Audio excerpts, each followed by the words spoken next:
bem? Sejam bem-vindos a mais um vídeo do canal Paideia. Hoje para a gente continuar nossa série de vídeos sobre o regime cívico-militar. E hoje a gente começa a falar um pouquinho, ou vamos discutir um pouquinho sobre o processo de abertura. Nos vídeos anteriores já falamos um pouquinho da história de cada um dos governos, de cada um dos presidentes que estiveram à frente do Brasil nesses 21 anos de ditadura militar. Hoje a gente começa a falar do processo de abertura, da transição do regime autoritário da ditadura militar para um regime democrático a partir de 1985. E entender essa transição, precisamos entender um pouquinho do contexto também da economia global da década de 70. O início da década de 70 começa sendo marcado, em especial, pela grande crise do petróleo de 1973, o que vai fazer com que o Brasil seja diretamente atingido, por dois motivos. Primeiro, porque o Brasil ainda era dependente do petróleo internacional, nós não éramos autossuficientes, a Petrobras ainda caminhava, ainda era uma pequena criança na extração do petróleo nacional, então éramos dependentes desse petróleo. Então, quando acontece o choque do petróleo em 73, com o aumento promovido pela OPEP, a economia brasileira vai sofrer um duro baque. A economia vai ter um reflexo muito direto, o que vai provocar um processo inflacionário na nossa economia. Então a nossa inflação começa a disparar por causa do aumento do petróleo, e também a economia é diretamente atingida, já que a grande base de apoio do regime militar vinha da classe média e da elite econômica nacional. Então estes vão ser diretamente impactados, o que vai reverter num impacto político para os militares neste contexto. Um segundo motivo que essa crise do petróleo acaba impactando no regime militar é devido aos empréstimos internacionais que o regime construiu a política econômica. Então, desde que os militares chegaram ao poder em 64, eles construíram a sua política econômica pegando dinheiro emprestado devido à grande oferta que existia no mercado naquele momento.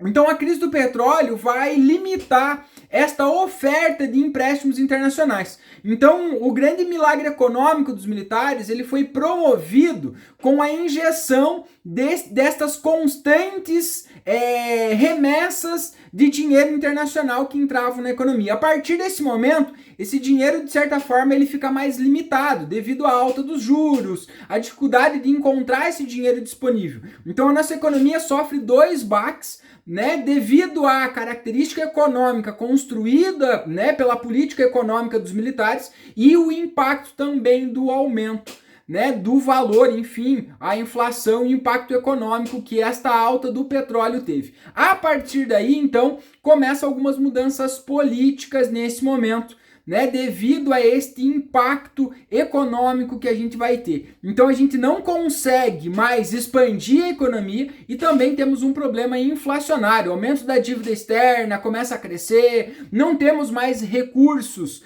para continuar, em especial também pagando os credores lá fora, e é nesse contexto que o Geisel assume o poder em 15 de março de 1974. Então, a partir da chegada do Geisel, o Geisel representa aquilo que nós temos da ala branda, e ele assume a presidência anunciando a intenção de promover esta abertura do processo político e de uma transição para um governo civil novamente nesse sentido. Então essa transição, esse processo da abertura, ele vai levar ou vai ter um slogan produzido pelos militares. Vai ser um processo lento, gradual e seguro. Eles vão fazer esse processo de forma lenta, devagar, mas de forma gradual, mas em especial cuidando da segurança, tanto questão econômica quanto questão até criminal por parte dos militares. E esse segura também vem de uma conotação que os militares vão exercer todo o controle sobre essa abertura e essa transição. Então não vamos ter a participação em especial de civis nesse processo. Então toda essa transição vai ser feita pelos próprios militares. né, que de uma forma geral vão controlar isso. A linha dura não vai reagir muito bem, mas no final do vídeo a gente vai ver que a gente vai ter algumas reações a partir disso.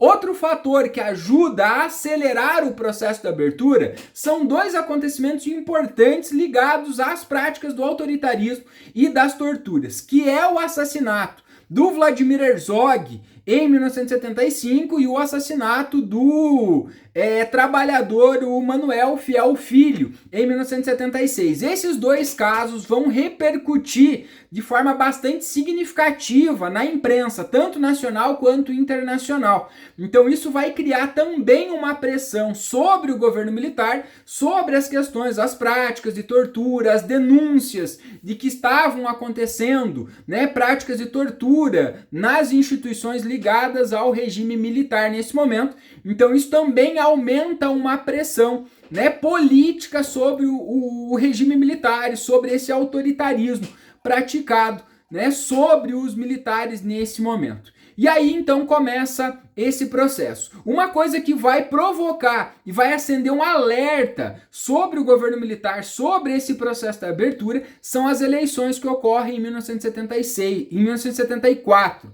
Então em 1974 nós vamos ter aí eleições para governo dos estados e também para eleger aí deputados, senadores, enfim, né, essa galera, né, um pouco abaixo do poder executivo do Brasil. Só que em 1974, o governo permite a vinculação da propaganda política dos candidatos, o que vai fazer com que o MDB, o partido de oposição ao regime militar, acabe elegendo um número bastante significativo de representantes, inclusive os militares acabam perdendo alguns estados importantes politicamente, o que vai acender um alerta, o que vai fazer com que os militares, então, para garantir essa abertura lenta, gradual e segura, criem, então, em 1976, criem e aprovem a lei, né, o pacote chamada Lei Falcão. Esta Lei Falcão começa a proibir, a partir daí, durante o processo de abertura,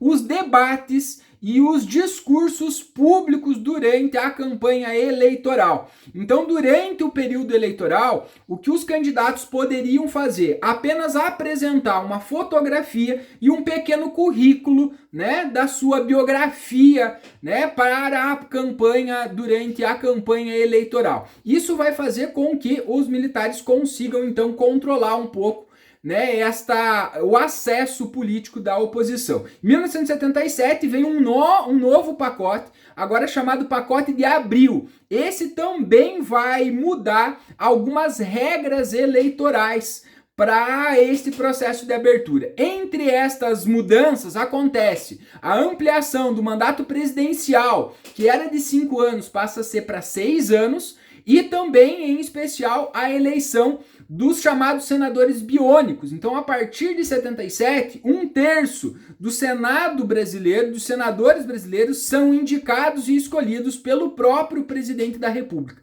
Isso garante que os militares tenham na mão, né, um número suficiente para evitar que a oposição ganhe poder político e, de uma forma geral, ofereça algum risco a essa segurança do processo de abertura. Então esse processo de abertura, ele mostra duas coisas sobre o regime militar.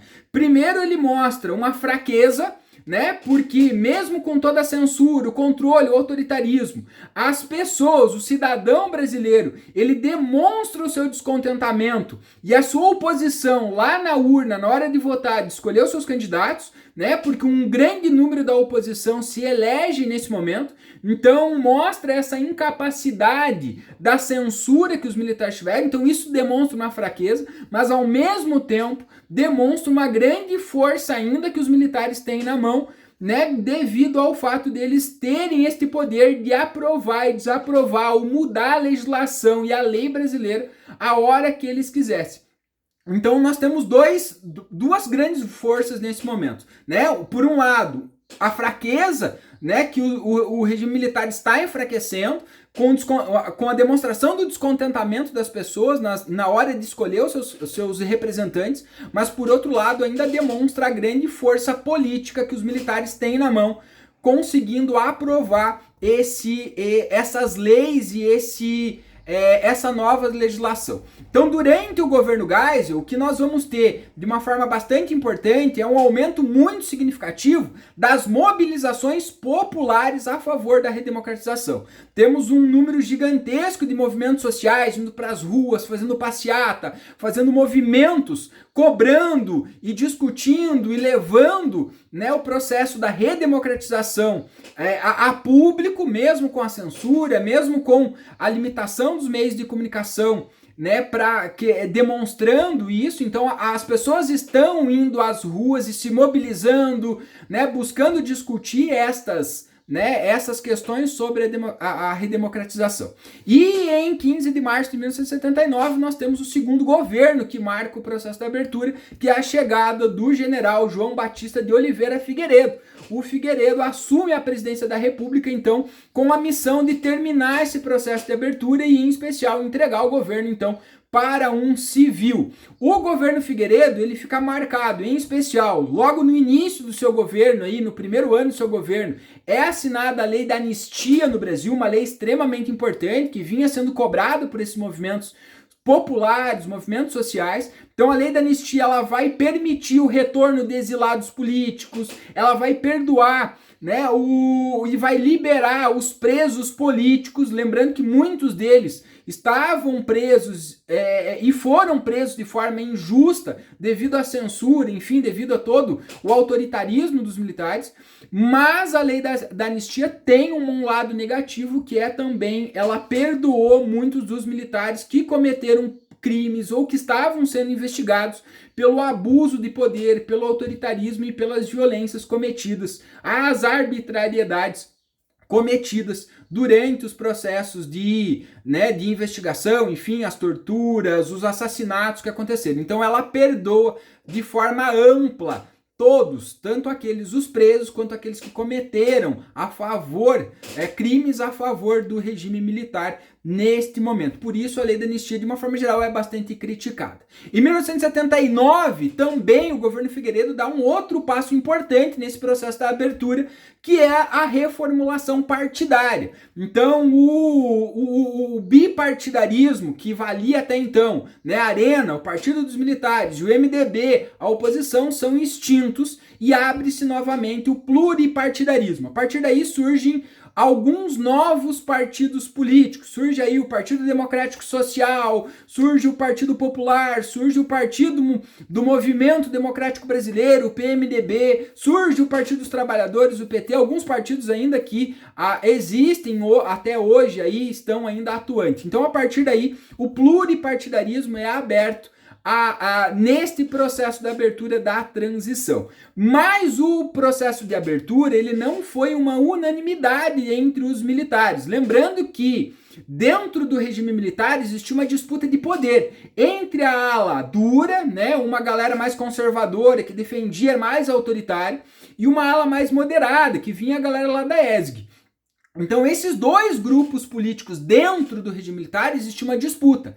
A linha dura era contra o processo de abertura e acreditava que o governo deveria endurecer mais e controlar mais, enfim, para combater todas essas questões políticas e ideológicas. Então, quando o Geisel começa o processo de abertura, acontece uma série de atentados contrários, praticados pela própria linha dura para tentar boicotar o processo de abertura. O acontecimento mais marcante ocorre em 1981, que é o atentado à bomba ao Rio Centro durante uma convenção do Dia dos Trabalhadores. Então, lá no Dia dos Trabalhadores de 1981, um atentado à bomba. Só que o atentado à bomba acaba saindo como um tiro pela culatra, porque os dois envolvidos no atentado, que iriam basicamente plantar as bombas, acabam, enfim, tendo um problema e a bomba explode antes dentro do carro, acabando matando um dos envolvidos e ferindo o outro. E aí as investigações acabam chegando, né, a dois militares que tinham uma ligação com essa ala dura ou eram contra o processo de abertura neste momento. Mas a redemocratização do Brasil começa dentro deste processo. Em 1982, nós vamos ter as primeiras eleições diretas que para todos os cargos, com exceção do presidente da República. E aí ocorre um dos movimentos mais importantes, né, da história do processo da redemocratização, que é o movimento das diretas. Mas esse é um tema para o nosso próximo vídeo. Então, o movimento da abertura marca os últimos 2 governos, né, ações políticas, econômicas que vão transitando, né, do governo, do regime cívico-militar para um governo civil democrático, novamente eleito em 1985. Então fica ligado para os próximos vídeos para a gente entender como que acontece esse desfecho do processo de abertura.